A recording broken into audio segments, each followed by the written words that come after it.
जय हिंद प्यारे साथियों। अनुसूची में करा रहा था संविधान में, जिसमें कि बेसिक पार्ट मैंने करा दिया था।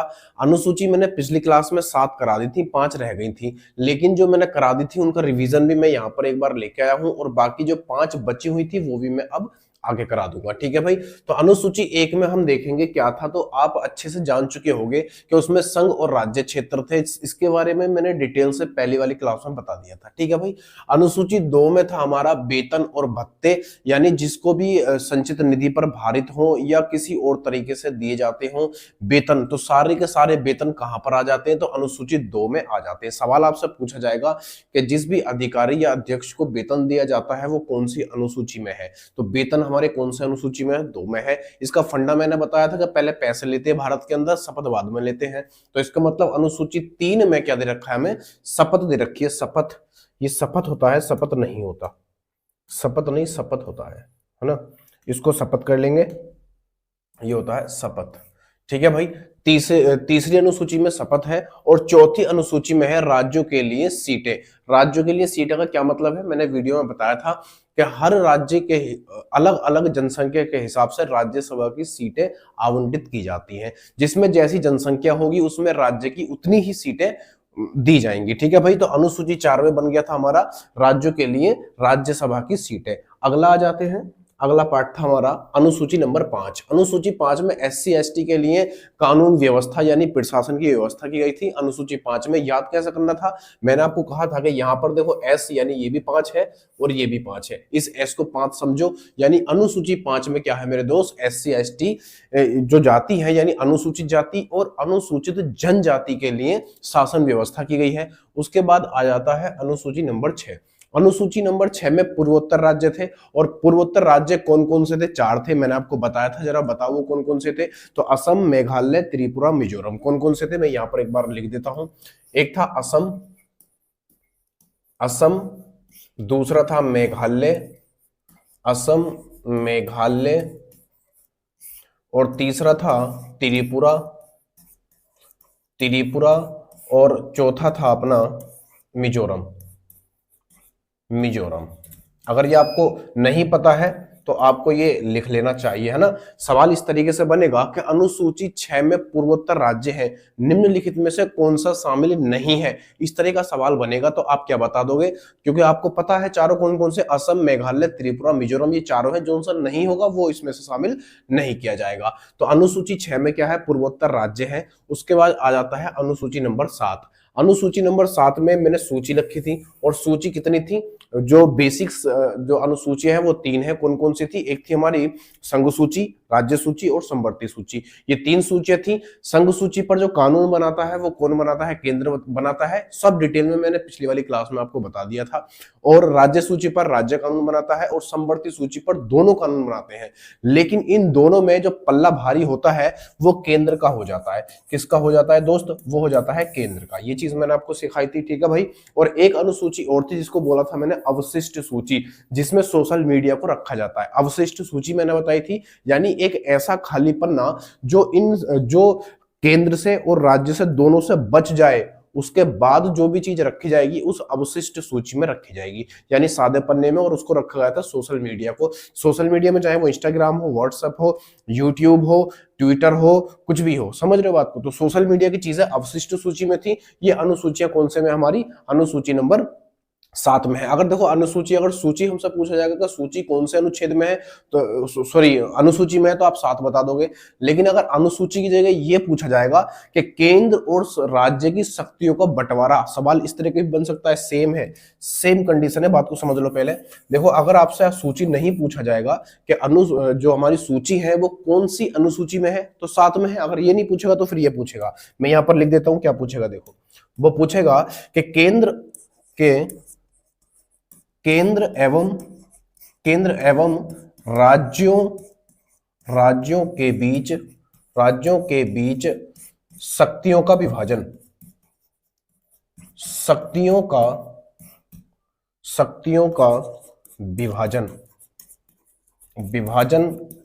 विभाजन कौन सी अनुसूची में है। सवाल क्या बनेगा कि केंद्र एवं राज्यों के बीच शक्तियों का विभाजन कौन सी अनुसूची में है, तो वो हो जाएगी अनुसूची नंबर 7। समझ रहे हो बात? तो इसका आंसर भी 7 है, और सिर्फ सूची सूची पूछा जाएगा तब भी इसका 7 ही आंसर रहेगा। ठीक है भैया, आगे आ जाते हैं। फिर कह रहा है हमसे, देखो अनुसूची नंबर 8। अनुसूची जो 8 है हमारी, उसमें हमारी भाषाओं का जिक्र किया गया है, यानी अपनी जो भाषाएं हैं वो 22 भाषाएं हैं, लेकिन मैंने यहां पर लिखा है मूल। मूल का मतलब क्या है कि पहले जो अपने पास भाषाएं थी वो 14 थी, उसमें एक 15वीं भाषा को जोड़ा गया था, और वो थी हमारी सिंधी। कौन सी थी दोस्त? वो थी हमारी सिंधी भाषा को जोड़ा गया था। अब कितनी हो गई? बोले 15 हो गई। 15 के बाद फिर 3 और जोड़ी गई थी, कोंकणी, मणिपुरी और नेपाली। कौन कौन सी जोड़ी गई थी? कोंकणी, मणिपुरी और नेपाली।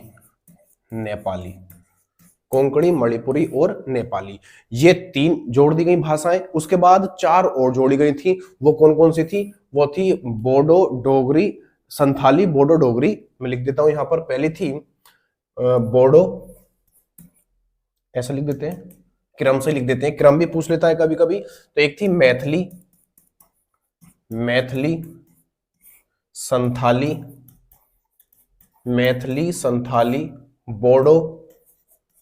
बोडो और डोगरी। ये 4 भाषाएं बाद में जोड़ी गई थी। तो अब सब मिलाकर 22 हो गई। पहले 14 थी, सिंधी भाषा जोड़ी गई, तो ये आ गई हमारी 15वीं। उसके बाद 3 जोड़ी गई थी। 3 कौन कौन सी थी भाई?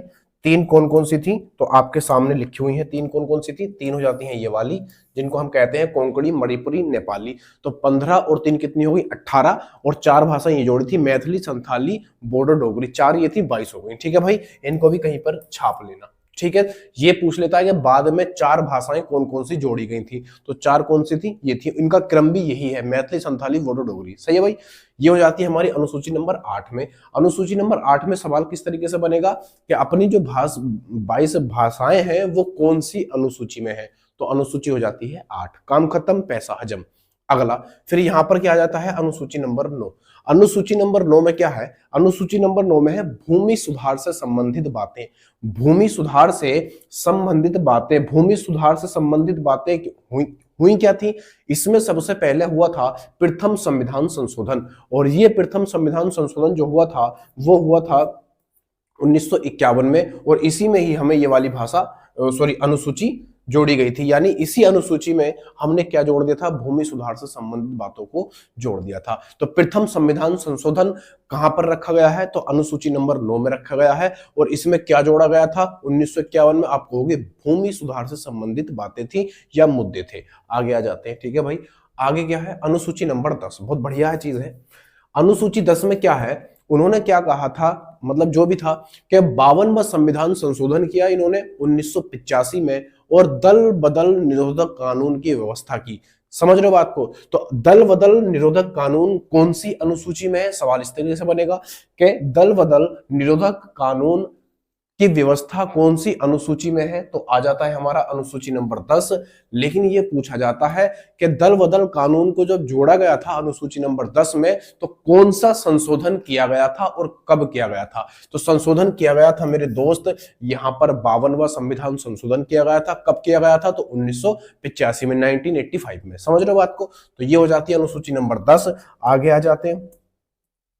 फिर आ जाता है अनुसूची नंबर 11। अनुसूची नंबर 11 में क्या है? देखो, अनुसूची नंबर 11 और 12 में थोड़ा सा फर्क है। फर्क क्या है कि अनुसूची जो हमारी 11 है उसमें पंचायती राज व्यवस्था है, और इसके लिए 73वां संविधान संशोधन किया गया था। और कब किया गया था? वो किया गया था 1993 में। 1993 में 73वां संविधान संशोधन करके हमने पंचायती राज की व्यवस्था की थी अनुसूची नंबर 11 में। सवाल इस तरीके से बनेगा कि पंचायती राज व्यवस्था कौन सी अनुसूची में है? तो कौन सी अनुसूची हो जाती है दोस्त? तो ये हो जाती है 11वीं अनुसूची। उसके बाद आता है हमारा 12वीं अनुसूची। तो 12वीं अनुसूची में क्या चीज है? 12वीं अनुसूची में है नगर पालिका, और नगर पालिका के लिए इन्होंने 74वां संविधान संशोधन किया। और 74वां संविधान संशोधन कब किया गया था? तो 1993 में किया गया था, 1993 3 में। समझ रहे हो बात को? तो सवाल इस तरीके से बन जाता है कि नगर पालिका कौन सी अनुसूची में है और किस संविधान संशोधन के तहत ये जोड़ी गई थी। तो 74वां संविधान संशोधन है हमारा नगर पालिका के लिए, और 73वां संविधान संशोधन है पंचायती राज व्यवस्था के लिए। समझ रहे हो? दोनों को इन्हें देखो, ये बनी जो थी वो 1992 में बन गई थी, लेकिन जो लागू किया गया था इनको तो 1993 में लागू किया गया था। समझ रहे हो बात को? दोनों बातों में फर्क है। अगर ये पूछा जाएगा कि व्यवस्था कब हुई थी तो 1992 में, लागू कब हुई थी तो 1993 में। हमेशा लागू की डेट पूछी जाती है, व्यवस्था की नहीं पूछी जाती। समझ रहे बात को? तो 1993 हो जाएगा, ये दोनों का 1993 ही है। बस फर्क कितना है, 73वां है पंचायती राज के लिए और 74वां संविधान संशोधन है नगर पालिका के लिए। ये 11 में है, ये 12 में है। ठीक है भाई, ये हमारी अनुसूचियां थी। जो 12 अनुसूची मैंने आपको बताई थी, मूल संविधान में कितनी थी? 8 थी, लेकिन बाद में 12 हो गई। ये 12 अनुसूची हम खत्म कर चुके हैं। अब आते हैं अपने नेक्स्ट पॉइंट पर, और उसके लिए आप हो जाओ तैयार। ये देखो, भाग है 1। भाग 1, अब मैं आर्टिकल शुरू करूंगा। आर्टिकल में आपको कम से कम 100 तक लेके जाऊंगा, और 100 तक वो सारे के सारे आपको इंपॉर्टेंट जो होंगे वो सब के सब याद करा दूंगा एक एक, क्योंकि मुझे जहां तक लगता है, जहां तक वनडे एग्जाम में जो संविधान से संबंधित बातें आती है ना, वो आर्टिकल नंबर 100 तक ही पूछा जाता है, अगर आर्टिकल पूछा जाता है तो। समझ रहे हो बात को? और बाकी जो अल्पसंख्यक से संबंधित है या और बाकी है वो इंपोर्टेंट मैं आपको बाद में करा दूंगा। तो मेन क्या है हमारा, भाग नंबर 1 पढ़ेंगे, और भाग नंबर 1 में आप देखोगे संघ राज्य क्षेत्र। भाग नंबर 1 में क्या है? संघ राज्य क्षेत्र। इसका मतलब ये है कि भाग 1 जो संबंधित है हमारा, वो केंद्र शासित प्रदेश और प्रदेश यानी राज्य से संबंधित है। पहली बात तो आप ये समझ लो, है ना। संघ राज्य क्षेत्र से संबंधित भाग नंबर 1 है, और इसके अंदर जो अनुच्छेद है भाग 1 के अंदर, वो 1 से लेकर 4 तक हमें इसमें अनुच्छेद यानी आर्टिकल दिए हुए हैं। अब इन आर्टिकलों में 1 से लेकर 4 तक क्या क्या है वो हम यहाँ पर चेक कर लेते हैं, यानी देख लेते हैं वो क्या है। सारे ये चारों जो है ना बहुत इंपॉर्टेंट है, कई बार पूछे गए। मैं आपको बता दूंगा कौन सा सवाल कब बना था, कैसे बना था और कहाँ पूछा गया था। तो अनुच्छेद पढ़ेंगे 1 यानी आर्टिकल नंबर 1 में भाग 1 अनुच्छेद भी 1। क्या दिया गया है इसके अंदर? इसके अंदर इन्होंने कहा था कि भारत राज्यों का संघ है, और संघ में मैंने आपको बताया था संघ मतलब क्या, संघ मतलब वो यूनियन।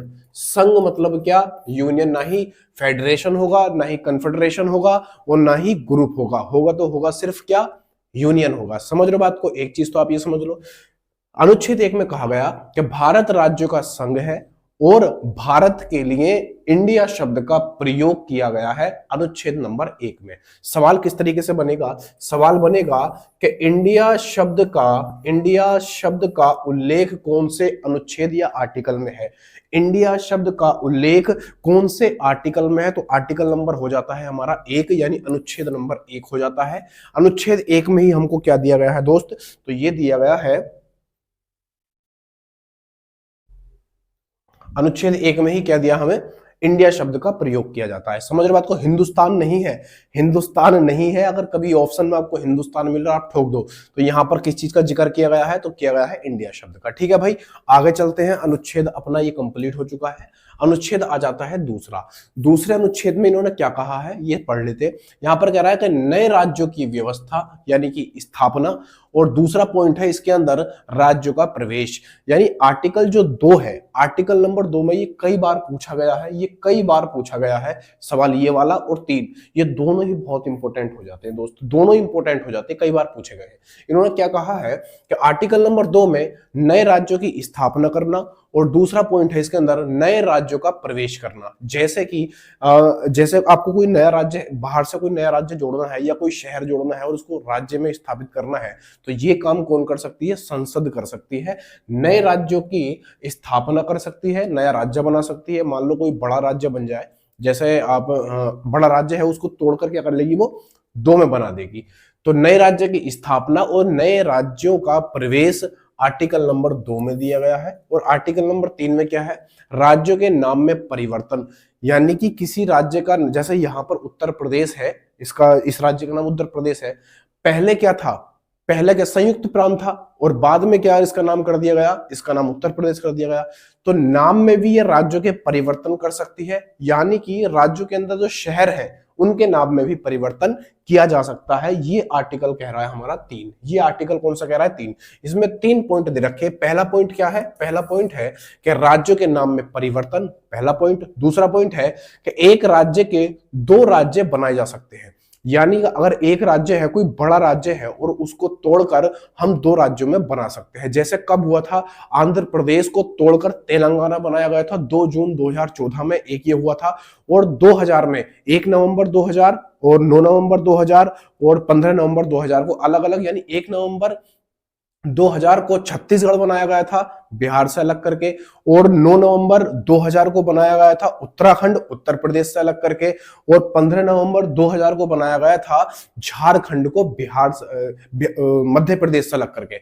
ये समझ लो बात। यानी कि अगर वो कोई बड़े राज्य को तोड़कर उसके 2 राज्य बना सकता है, आर्टिकल नंबर किसके तहत? आर्टिकल नंबर 3 के तहत। और ये पावर किसके पास है? संसद के पास है। सवाल ये कई बार पूछा गया है कि राज्यों के नाम में परिवर्तन या एक राज्य से 2 राज्य को बना देना, ये किसके ये शक्ति किसके पास होती है? तो संसद के पास होती है। फिर दूसरा है 2 राज्यों को एक भी बनाया जा सकता है, यानी कि अगर 2 छोटे छोटे राज्य हैं और उसको बड़ा राज्य बनाना है तो ये काम भी कर सकते हैं। किसके अकॉर्डिंग? हम कर सकते हैं आर्टिकल नंबर 3 के अनुसार। समझ? हम नहीं, मतलब संसद कर सकती है आर्टिकल नंबर 3 के अनुसार। तो इसमें 3 बातें हमने जानी कि 3 बातें कौन कौन सी हैं आर्टिकल नंबर 3 में, क्या क्या है? पहला है किसी राज्य के नाम में परिवर्तन कर सकती है, पहला। दूसरा, एक बड़े राज्य को तोड़कर 2 राज्य बना सकती है, जैसे आंध्र प्रदेश को तोड़कर तेलंगाना बनाया गया था 2 जून 2014 में। और 2 राज्य अगर छोटे छोटे हैं तो उनको एक बड़ा राज्य भी बना सकती है। ये संसद के पास शक्ति है और आर्टिकल नंबर आ जाता है 3। ठीक है भाई, बात समझ में आई तो बोलो हाँ। आगे चलते हैं। स्क्रीनशॉट ले सकते हो इसका या फिर नोट डाउन भी कर सकते हो। स्क्रीनशॉट लेना चाहते हो तो ले सकते हो। मैं 2 मिनट इधर हो जाता हूं, है ना? दिख तो रहा होगा ना? बढ़िया विजिबल तो बढ़िया होगा, विजिबल तो हो रहा होगा ना? हाँ, प्रॉपर विजिबल है। आगे चले। देखो, आता है हमारे पास अनुच्छेद 4, यानी आर्टिकल नंबर 4 आ जाता है। और आर्टिकल नंबर 4 के अंदर क्या दिया गया है वो मैं आपको बताता हूं। देखो, अभी हमने पढ़ा था आर्टिकल नंबर 2 और 3। अगर आर्टिकल नंबर 2 और 3 किसी राज्य का प्रवेश कर सकते हैं, है ना, या उसके नाम में परिवर्तन कर सकते हैं, उसको तोड़ सकते हैं, तो इसके लिए संशोधन किया जाता है। इसके लिए संसद क्या करती है? संशोधन करती है। चाहे वो नए राज्य की स्थापना करना हो तब भी संसद क्या करती है? संशोधन करती है। और या फिर किसी राज्य के नाम में परिवर्तन किया जाए तब भी संसद क्या करती है? संशोधन करती है। ये 2 और 3 में कहा गया था। लेकिन आर्टिकल नंबर 4 में ये कहा गया है कि आर्टिकल नंबर 2 और 3 में किए गए संशोधन, 2 और 3 में जो किए गए संशोधन है वो आर्टिकल नंबर 368 के अंतर्गत नहीं माने जाएंगे। आर्टिकल नंबर 368 में क्या है? आर्टिकल नंबर 368 में है संविधान संशोधन की प्रक्रिया।